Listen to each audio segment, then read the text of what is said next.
July 5th meeting, the Oklahoma Water Utilities Trust be in order.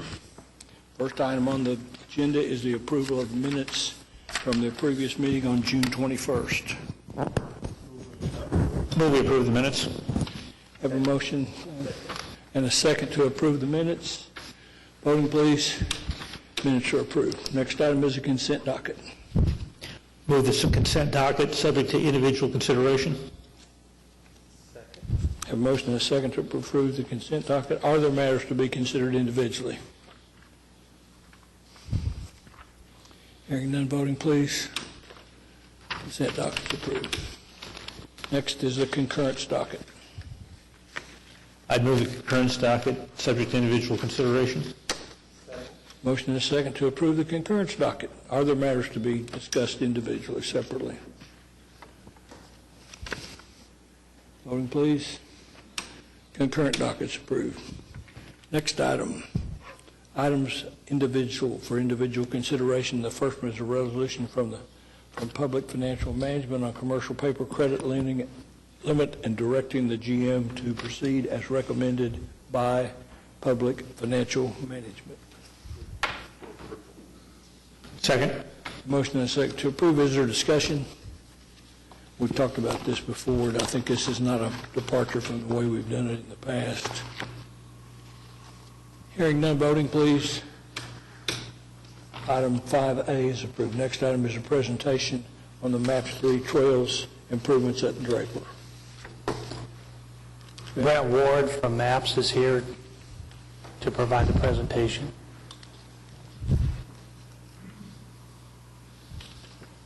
Good afternoon. I'm here to give a presentation real briefly of the Lake Draper Trail that we have. We'd like to go ahead and show the alignment and, of course, receive any comments that you might have. The standard trail that we're using, that's a multi-purpose trail, is normally 12 foot wide. And this typical design right here, you'll kind of see where it would be in relationship to any trails, signage that might be along the way, which there will be. The master plan that we worked off of was first approved in May 6 of 1997, and then the sales tax for MAPS 3 was approved December 8, 2009. One of those was the MAPS 3 Trails Improvements Project, and currently this one that you're looking at right now is Phase 3. That's the multi-use trail that goes around Lake Draper. Again, funded by MAPS 3, and we're estimating right now our budget is $13.8 million for this project. Let's stop for just a second. Mr. White, I don't believe this trail is named, but based upon... How about Will Rogers? Well, my thought is that based upon your conversation, this may be headed toward the Draper Trail, and if that's not where we want to go, this might be the time to interject that. Correct. Again, part of what we're going to do on the trail, that's approximately estimated to be 13.87 miles in length. We plan on adding additional parking as well as additional signage.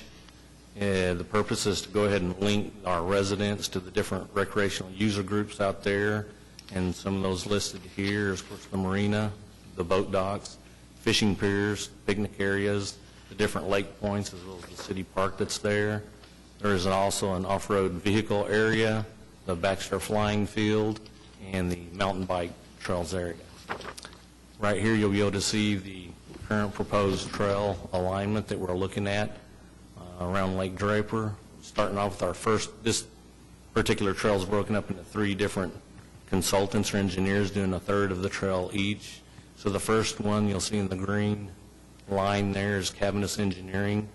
At this point, they're estimating 4.62 miles of length, and it's on the west side of Lake Draper.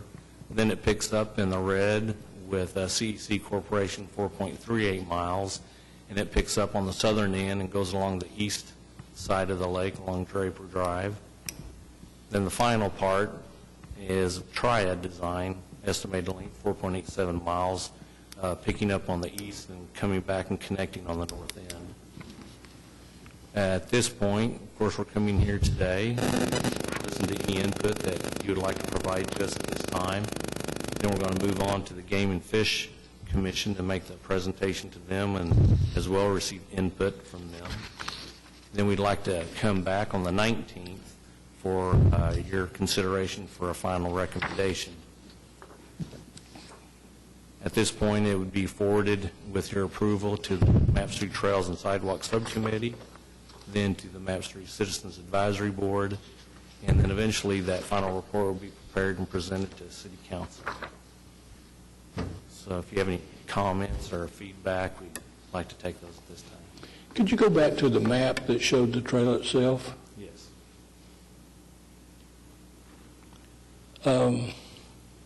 It appears that for the most part, the map will follow the road that's around it. Is that correct? Is it going to be just beside it, or? Correct. The only part that would deviate from East Stanley Draper Drive is when you get to the east side. We'd like to go ahead and take Westminster Road there, which is not all the way paved, but there is a road or access there to get to the different points, and we would just be off to the side of it. So east of the dam, it won't go all the way to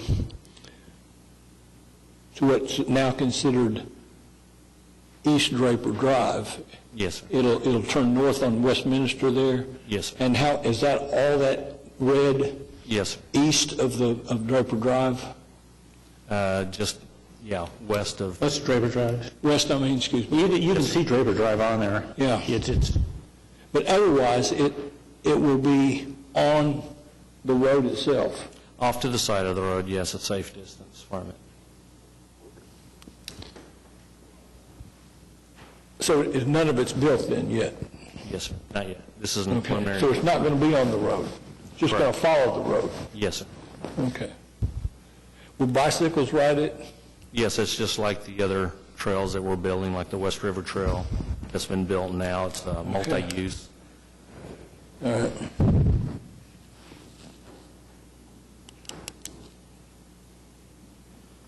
So, Mr. White, one of the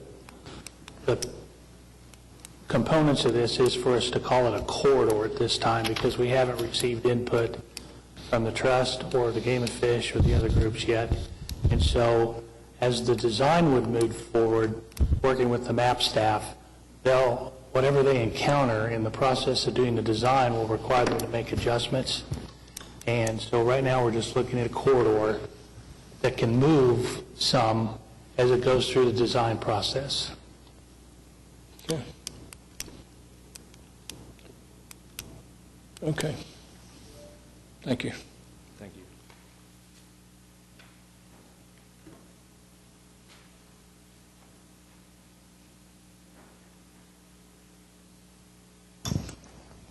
Pete, I believe this trail will be connected along 104th Street going west all the way over to I-44, and then that trail kind of follows I-44 going north, eventually, up to Will Rogers Park and then like Hefner. I can see it better on the black and white map, really, because it's pretty obvious that it's not on the road at that point. Good idea. Okay. I do have a question on, this is going to also connect to the north, to the river. Will that connect with the river on the east side of the lake? Do we know how that'll be eventually connected to the river, this Draper Lake Trail? I would have to bring to you the Trails Master Plan. to The be able to extension you're talking show about that runs along 104th? No, not going west. I understand that. That pretty well stays on 104th. But it goes north when you get to, goes north into Del City and Midwest City at about, Sunny, no, it doesn't, closer than that, closer than that, but maybe it's sooner. okay. And then it eventually ties into about Eastern and the river, I think. Right. Doesn't it? I think that's right. That part's open. It's not much of a trail once it leaves the lake property. It's kind of like slightly wider sidewalk, you know. That's the way it is on 104th. Right. It'll be neat. Okay, we have a motion on the resolution. Motion and a second to approve the resolution. Resolution's approved. Next item, do we need executive session? Yes, Mr. Chairman, that would be great. You have a motion for executive session. So moved. Motion and a second for executive session. Are there items from trustees? No, sir. General Manager's report. We have one extra item that was added at the end of the meeting Okay. that we would like for you to consider, and then we have the reports. I'm not sure we can do this. Well, we can at least vote on it. Have you seen this?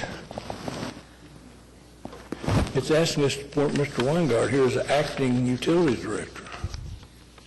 General Manager. Okay, I guess we probably don't have a choice, do we? Well, it allows us to declare emergencies so that Sam can get started on improvements. I'm just giving you a bad time.